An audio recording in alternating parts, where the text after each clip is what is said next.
Hey guys, welcome to another episode of the Soccer Report podcast. I am here with my co-hosts NIKO and Dante. We're going to be talking TFC, Team Canada, a little bit of stuff from around the world. It's going to be an amazing show. We want to start off by thanking our sponsors who we could not be here without. We want to thank Cataldi Fresh Market. They've got two locations. First location is in Woodbridge at Market Lane, and they've got a second location in Toronto, Lawrence and Keele area. Check out Cataldi, and thank you to them for sponsoring this podcast. We also want to thank our friends at 9 Round Kickboxing Fitness. Louis got two locations, one in Vaughan and another one in Maple. Please support them because they are community-based. They support the community, they support soccer, and we need you to support them. So thank you to them. This is a crazy week. We just had an amazing week of soccer. We had Team Canada beat the USA for the first time in 34 years. We had TFC make it to the next round of the playoffs by beating our DC United opponents in overtime 5-1. There's a lot to talk about today. I think we can get started. The first thing I'm going to say is I was wrong. I said TFC would be eliminated, and actually when they went into overtime, I swear to God I thought it was done. I said they lost momentum, it's over, they're going to lose in overtime, and then they shocked and awed everyone, ended up winning 5-1. Our boy, the local boy, Richie Larea, ends up coming on, game changer for me. What do you guys think about the game? Let's do a little bit of a recap. Dante, NIKO? There's a way you don't lose in penalty kicks, and that's by dominating extra time so you don't have to get to penalty kicks. I mean, anybody who's not a real soccer fan and you hear 5-1 in overtime doesn't make sense because how do you get 4 goals in overtime? But my God, 4 goals in 15 minutes by Toronto FC. I don't know who spoke up at the end of the game in the bench or whatever. Who was it Vanny yelling? Something was it went yelling? down. Something just clicked, and like that next 15 minutes was a different team. They came out firing on all cylinders. Yeah, absolutely. And shout out to the Canadian boys because Osorio and Larea really stepped up, and I got to credit them. It's a credit to Canadian soccer, a credit to them. They came out, they were on fire. You saw Osorio was a man on a mission in that overtime. He had a massive impact on that result. Would you agree, Dante? Oh, I couldn't agree more. Jonathan Osorio, man, keep it up, man. Especially without Altidore and Gonzalez. Our heads were down and heading into the game, but my goodness, Jonathan Osorio, absolutely incredible, and we definitely needed him, and he stepped up and he delivered like a captain that he is on the team. Absolutely, and I was surprised by a bunch of players. Last night, first goal, Marky Delgado. I've been saying all season, why the hell does this guy keep playing? I guess we know why, because when it counts and it's playoff time, he finally scores. So Marky Delgado, shout out to you. You finally did it. You deserve to stay on, although I still would have subbed you out. We had a couple of substitutions which were questionable, but I was happy about the coach bringing Larea on. I think that was a wise substitution. And we saw a lot of players sort of step it up where I didn't think that they would have. We also saw Moore come in towards the end. What do you guys think about the team without Altidore, without Gonzalez? What do you think about it? The team without Altidore at first was scary because Altidore brings a lot of goal threats. Then when I saw Gonzalez had a late hurt, my heart stopped. I thought it was done right there. Absolutely. Because you know what? I think they were averaging 1.8 goals against, and then when we brought him in, it brought down to 1.1 against. Like, he's made that much of a difference on our team. Massive impact. That guy is one of the core players on our team now when he's playing. His defense is unreal. And Simon, let's call a spade, he hasn't had a good year. He's a great player, but age looks like he's been catching up with him. He's not been great. But yesterday, he dialed back the clock, and he played like he did when he was MLS Defender of the Year 3 years back because he played great. Mavinga played great. It looked like they weren't missing a beat without him there. Granted, I hope that he's back Wednesday for New York City, but they all played great yesterday. It was tough without them. Obviously, we'd much rather have them here, but they played well all around them. We're going to shout out to Osorio on that. You know what? Big shout out to Nick DeLeon, too, a sub that came in. He made a big game changer as well. Scored a beautiful goal, all against a team that let him go for nothing, DC, last year. Thanks, you know what? We don't need him. TFC came in, swept him up, said thank you very much, and he came in and powered home an amazing goal, last night. Bar down. Beautiful. Yeah, so I've got to be a little bit of the bearer of bad news. So for all of this great commentary that we're doing for TFC, I got to say the reason I think they made it to the extra time was because of the goaltending. And we've been talking about goaltending all year long. The goaltending was shaky, but I got to tell you, Westberg came out there and he stood on his head. He made some amazing saves right from close range. I got to credit him with keeping the team alive and getting to that extra time. Would you agree, Dante? Oh, absolutely. So, Winston Westberg, you stoned Wayne Rooney I don't know how many times in that game. And then there was another chance with Camara where it was just a crazy giveaway. But it's okay, you know. That's why we got Quentin Westberg. You know, he stoned them when we needed him. And my goodness, if it wasn't for him, I don't even know what to say. Yeah, well, when they initially signed him, I wasn't sure. He doesn't have the goalie look. He doesn't have that tall stature. Like yeah, he doesn't like the DC United goalie. To me, looked like he could play a linebacker position, right, for New England Patriots. He's a beast.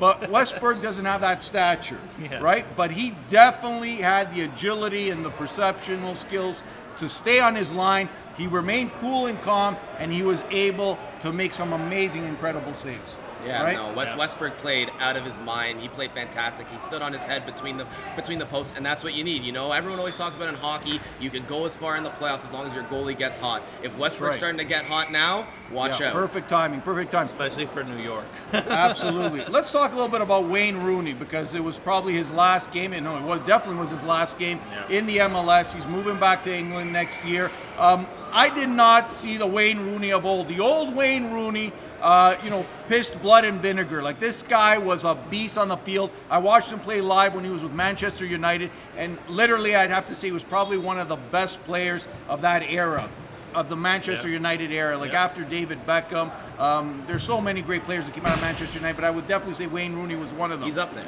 Yeah, I agree. What I saw last night was not the Wayne Rooney of old, and we talked about this. Age catches up with everyone, and I think it was pretty evident.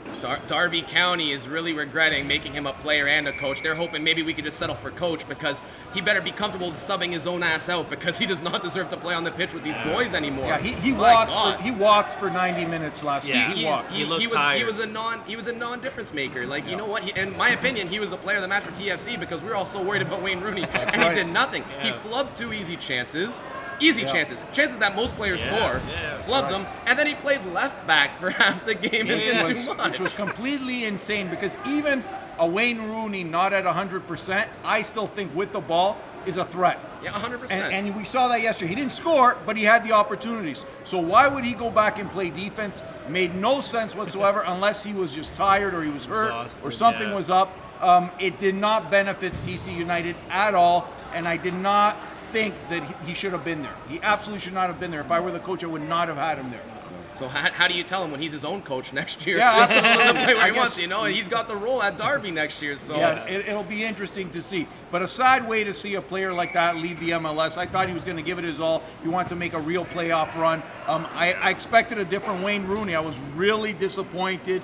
Not because DC United didn't make it. Obviously, we're TFC fans. But I was disappointed as a soccer fan to see a player of Wayne Rooney's caliber sort of demote himself to that level. Well, and I want to bring up probably my favorite moment of the game yesterday was, I don't know if you guys are keeping up with the English wives and girlfriends of soccer athletes, but Wayne Rooney's wife and Jamie Vardy's wife have been having a very public spat, and as Wayne Rooney was walking to take a corner, someone right in the corner kick had a picture of Jamie Vardy's wife, Rebecca Vardy, big head of her, and just held it up as he's walking there to take the corner, and I laughed and I laughed. My best moment of the game, whichever fan that was that did that, hilarious. It was classic. Everyone was having a good laugh at it. Must have played with his psyche a little bit. Yeah, a little bit, right? Which is great. So now we face New York on Wednesday. Yeah. What's the outcome of this game? Can TFC beat New York? Well, we'll see. Like, I think it's going to be a tough game, Cole. I predicted earlier we win the first one and we're going to lose this one. I don't want to be that guy. I think if we have Gonzalez in this lineup, we could definitely take New York. We've taken it to big teams, as NIKO alluded to in other podcasts before us. But TFC, you guys got the heart of Lions right now. We got all the momentum. New York's been sitting there comfortably, cozy, in cold New York for a very long time, and they could show some rust. So who knows? We get them out early, we kick them in the mouth, punch him, whatever. Two more things to add on that. First of all, it's not really a home game for New York anymore, because as you know, it's not being played at Yankee Stadium. It's being played at Citi Field because they had to postpone in case the Yankees made that World Series, which they didn't. Just to throw that out there. But yeah, so that's Citi Field. It's a different surface, it's a different area. So there is that little effect too. Second thing, what the hell, MLS? TFC plays a hard game on Saturday, and you make them go in 5 days, travel, or 4 days, travel to New York, and have to play another one-off playoff game? Wait a week. Like, what? Was next Saturday and Sunday unavailable for times? Like, it's a joke. I know they want to get everything done before the next international window, which I can understand, but these are your playoffs. This is the biggest part of your season, and you're rushing through it. Especially when you got so many knocks on our team. Like, even during the game yesterday, Larea went down for a little bit. Mavinga went down for a little bit. Like, we have a lot of knocks on our guys. We need as much time as possible to get them fully fit, and we have a quick turnaround to the next playoff game against the first-place team. It's a joke. Yeah, and the key to playoffs and going all the way is trying to have a healthy side. If you don't have that healthy side and you lose key guys, like I hope Mavinga's okay, because he really stepped up yesterday. It was huge. But we hope he's okay, because otherwise, without him and Gonzalez, we're in big trouble. I swear to God, if I see Zavaleta on that pitch Wednesday, I'm gonna cry. I'm gonna cry. I'm gonna turn off my TV. I'm gonna go to bed because I know it's gonna happen. Yeah, all right? I'm gonna cry. Absolutely. I'm gonna cry. It's like heartbreaking. So, what did you guys think of the atmosphere yesterday at BMO? Now, we know it wasn't sold out. I could see it. There were empty seats at the top levels. There were even empty seats on the ends. And it was proclaimed TFC Day by Mayor John Tory. And we still couldn't sell it out. Do you guys think that after Jovinko, we lost some luster, that Ponzuelo couldn't recover? Like, we thought Ponzuelo would be the next Jovinko, but we see it wasn't sold out. What's going on in Toronto? Is there just too much going on? The Leafs are playing Boston. There's other stuff happening in the city. Why can we not sell this out? A big game with a Wayne Rooney there. We don't sell out the stadium. What's going on?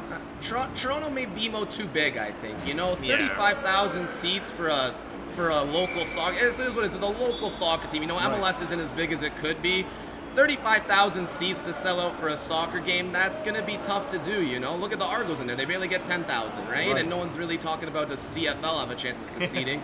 There's a lot of seats. And you know what? To be fair to them, they did sell out quite a bit. Like, I'd say, I couldn't hear what they did, what the actual number was, but I'd say you're probably looking around 30,000 for that game, maybe just under, which to me is not bad. That's still 10,000 more than they get at a full capacity in the Scotiabank Arena, right? True, so it's not bad. I think there might be a little bit of a worry, like you said, how can they not sell out a playoff game like that? But Leafs and Boston, there's some other factors there. It's tough. It's just, you got to get to the realization soccer's not where it will be in Canada anytime soon, So I know everyone in Canada in the soccer community is trying to push towards the World Cup 2026. We saw with the Canada-US game, which was a phenomenal game. That game wasn't sold out either, and you would think more Canadians would come and support. Canada ends up winning, first time in 34 years, which was phenomenal. It's a big game. Again, we had some local boys really shine. Larea, who played phenomenally well. This kid's on a streak. Why do we not back soccer? Why? Because it's the most played amateur sport in Canada is soccer. Most kids under 12, amateur-wise, play soccer. More than hockey, more than basketball, more than anything else. We get to the pros, we don't support it. What's the deal? I think what it is, Cole, I could even speak to this. I think it's more of our culture thing. It's like a culture shock. Like, growing up as a kid, I grew up in this thing, and it's just, there's so many other things around you, all these external forces that just keep, like, for example, our education system. Like, everybody's thinking about all these different other routes instead of just that clear mindset of soccer, right? Like in Europe, it's like everyone just lives and breathes it every single second of their life, right? So, cities get shut down for games. Yeah, absolutely. Let's call it what it is too. The youth soccer in Canada is so big because soccer is one of the cheaper sports to put your kids in. For sure. And you're already probably spending tons of money having them playing hockey in the winter. You want them to stay loose in the summer, so what do? Let's put them in soccer. A lot of hockey players play It's cheaper. Soccer. They run a lot, but they don't care about the game. No. Yeah, and they that's play it the in problem. the summer. The parents don't give two craps about the game. You're They right. let their kids play it. They don't want to watch. They don't want to do anything. They go for their kids, and that's it. And I've seen it countless times here. You're right, because it should translate into adult fans. If you've got all these kids playing at the youth level, you're hoping that when they become adults, they're going to support the game at the professional level. But it doesn't translate. They don't become fans. Yep. So what do we need to do for 2026? And let's start by talking a little bit about that game, Canada-USA at BMO. I think it was phenomenal. It was 2-0. We had two amazing Canadian players score. We had Lucas Cavallini score that last-minute goal. That was a beauty. And then we also had Alphonso Davies put it in. 18-year-old kid, Byron Munich. I see the future as being very bright with some of these talented young guys. What do you think Canada's chances are to make it to the 2026 World Cup? And what do we need to do to really back this team? Because I think this is the most talented team that we've seen from Canada 100%. literally in decades. Yeah. This team's good enough that instead of talking about 2026 World Cup, we should be talking about 2022 World Cup. They have a real shot at making the Hex now after beating the States. If we can get a good result, and I believe it's Miami they play next month. November 15th. Orlando. Yeah. If we can get a big result there, we have a good chance at making the Hex now. And you know what? All those U.S. pundits saying, oh, they have one player playing in the big league. Almost the majority of the U.S. players were all in MLS. Right. The U.S. team looked like trash. Yeah. They did not look like they deserved to be there at all. Berhalter, I don't know what he's doing. Everyone's calling for his head now, the coach of U.S. Yeah. They all look bad. But when you actually look at Canada's team, you got Cavallini, who plays in the Mexican League. You got Jonathan David, who's playing quality Europa Cup minutes. You got Davies on Bayern Munich. Let's was in the EPL last year. Cardiff, they got relegated, so they're in the second division this year. You got players playing in big area, and the rest of them are all MLS. So, I mean, I don't get what U.S. pundits are saying, oh, they have two players playing in big leagues. And Borjan, too, the goalie, he's playing out in Europe as well. They say you got two players good, Davies and Borjan. What else? That's who we're losing to? Yeah. Shut up, guys, all right? Canada put you on your asses because your team sucks, and Canada ran the field, and they're going to do it again in Orlando. I have no worries. Seeing that game, it should have been 4, 5, 6, nothing. Pulisic, ever say Pulisic is the next wonder kid?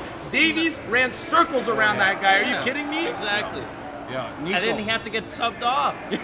He was that bad. I'm loving the passion from you, man. I'm loving the passion. Nothing pisses me off more than American bias to sports, okay? They act like they're the only people in the world that do anything, and you know what? I'm here to tell you, you guys are done. Your time as soccer powerhouses is over. You guys got no one. I swear to God, I wish we could get Bradley and Altidore to come over to Canada because they disrespect them so much, it's ridiculous. Exactly. Right, we got to get them You know what the best part is when we beat them?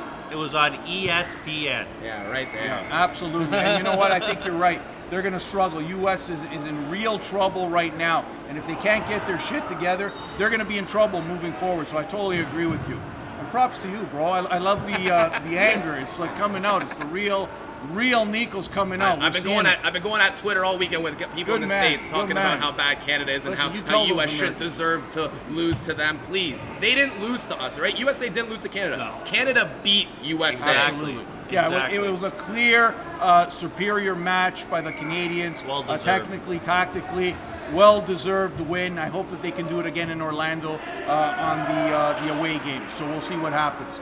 Guys, generally, let's give our prognostication for TFC playoff run. Let's say what's going to happen. Let's start with Dante. Dante, what happens on Wednesday with TFC versus New York? We go into New York. We hit them in the mouth. You know, I could see us taking this game 2-0. So are you changing your prediction? Your prediction was originally we win one game and we lose the next game. I ain't going to change my prediction because we're going to come in, we're going to hit in the mouth, and we're going to score a late goal to seal it. That's my prediction, 2-0. All right, go ahead. I said it last podcast. TFC's making it to the finals and they're winning it. I'm sticking by that. Nothing they did yesterday gives me enough reason to dissuade my opinion.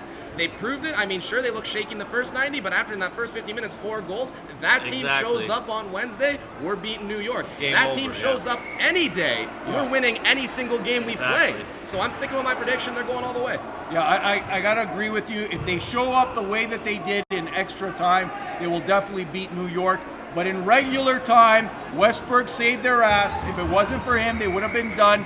Wayne Rooney was non-existent. If you get a player who is on his game and is really showing up for that game, TFC is going to lose in regular time. That's my prediction. So I was wrong the first game. I said they would be eliminated. I thought in extra time they were going to be eliminated. They came out on fire, ended up winning 5-1. I was dead wrong. But if they show up the same way that they did during regular time, they're going to be in trouble. TFC loses in New York. I'm just waiting for some heads to roll. It's going to happen. They're not going all the way. They're not making the MLS Cup this year. Heads will roll. And that's my prediction. So I got a question for you, Toe. Was that win yesterday enough for Vanny to keep his job next year? I'm gonna say no. It wasn't, because I think Vanny was sweating. I was sitting in the second row in section 123, right behind the TFC bench, and his ass was on fire. He was by the heater. They have these massive propane heaters, and the sweat, I could see the sweat pouring down the side of Vanny's head. He had a really nice suit on. He had a scarf. His hair was really wavy, really nice, well put together. But he was sweating in that last minute when DC scored. He literally shit his pants. He was by that that propane heater, and I could almost smell the shit.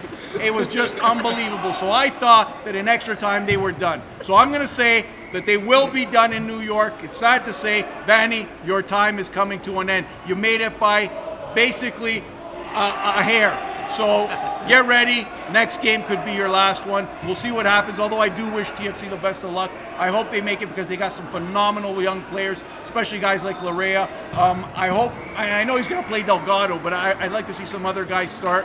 We'll see what happens. Guys, thanks so much.